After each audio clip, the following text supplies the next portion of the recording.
नमस्कार। आज हम उत्तराखंड के गढ़वाल क्षेत्र की लोक मान्यताओं की एक बहुत ही फैसिनेटिंग दुनिया में उतर रहे हैं।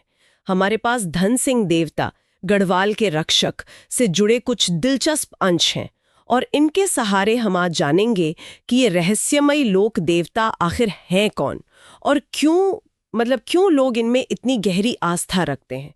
तो चलिए सीधे मुद्दे पर आते हैं और समझते हैं कि धन सिंह देवता कौन है, उनकी कहानी में क्या रहस्य और क्या चमत्कार जुड़े हैं जो उन्हें इतना खास बनाते हैं। तो सबसे पहले शुरू करते हैं, ये धन सिंह देवता आखिर हैं कौन?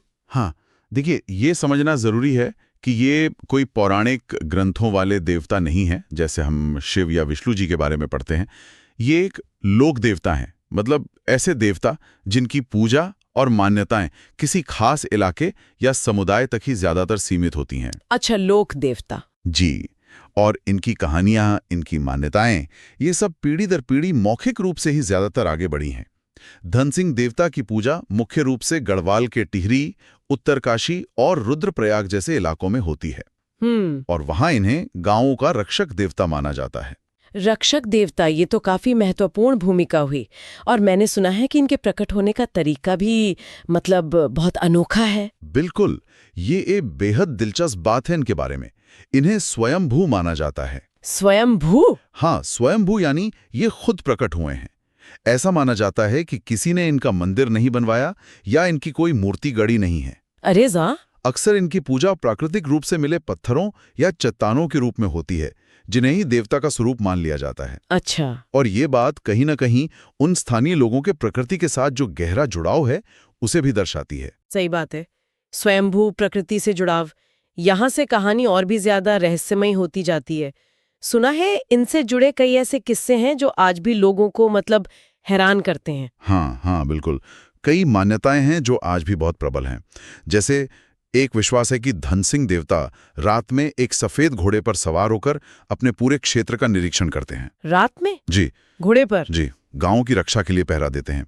कई स्थानीय बुजुर्ग आज भी ये दावा करते हैं कि उन्होंने रात के सन्नाटे में घोड़े की टापों की आवाजें सुनी है। सच में?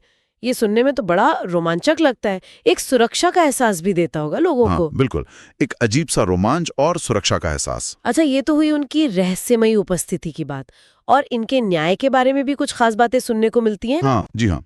इसी रहस्यमयी मौजूदगी से जुड़ा एक और अहम विश्वास है उनके चमत्कारी न्याय का। हाँ। माना जाता है कि अगर इलाके में किसी के साथ कोई अन्याय हो या मान लीजिए कोई चोरी जैसा अपराध करे, तो देवता स्वयं हस्तक्षेप करते हैं। अच्छा। कैसे? लोगों का ये पक्का विश्वास है कि अपराधी को किसी न किसी रूप में सजा जरूर मिलती है। हाँ, कभी हो सकता है कोई रहस्यमयी बीमारी हो जाए या कोई आकस्मिक दुर्घटना हो जाए, जिसे लोग सीधे सीधे देवता का न्याय मानते हैं। तो ये मान्यता कहीं ना कहीं एक तरह से सामाजिक नियंत्रण का काम भी करती है, लोगों को गलत करने से रोकती है। हाँ, ये तो है। सिर्फ आस्था नहीं, बल्कि एक तरह का अलिखित सामाजिक विधान भी है जो लोगों को नियंत्रित रखता है। और ये भी सुना है मैंने कि इनके प्रतीकों या मूर्तियों के साथ छेड़छाड़ करना सख्त मना है। हाँ, ये भी एक बहुत मजबूत मान्यता है। कहा जाता है कि देवता के किसी निशान या उनके स्वरूप को, जो अक्सर वो पत्थर या चट्टान होते हैं, उन्हें गलत इरादे से या मान लीजिए अशुद्ध अवस्था में छूने पर व्यक्ति को दंड भुगतना पड़ सकता है।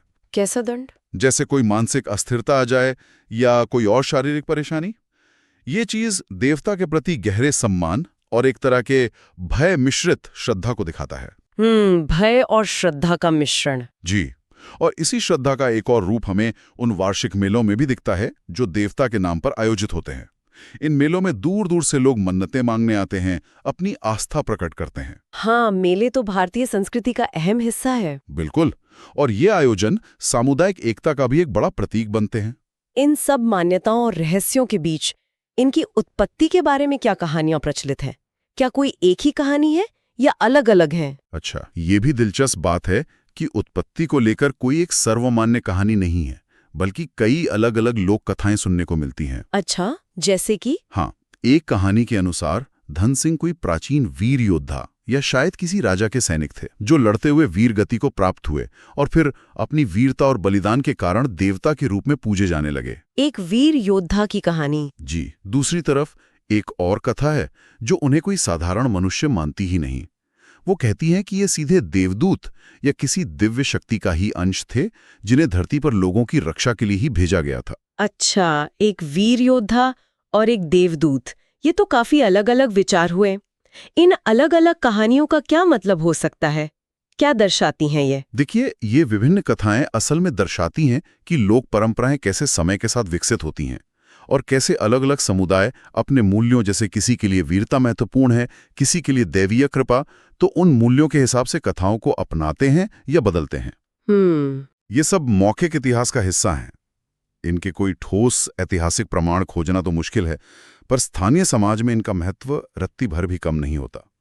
लोगों की आस्था इतनी गहरी है कि वे आज भी इन्हें एक जीवित, एक जागृत शक्ति मानते हैं जो उनके सुख दुख में उनके साथ है।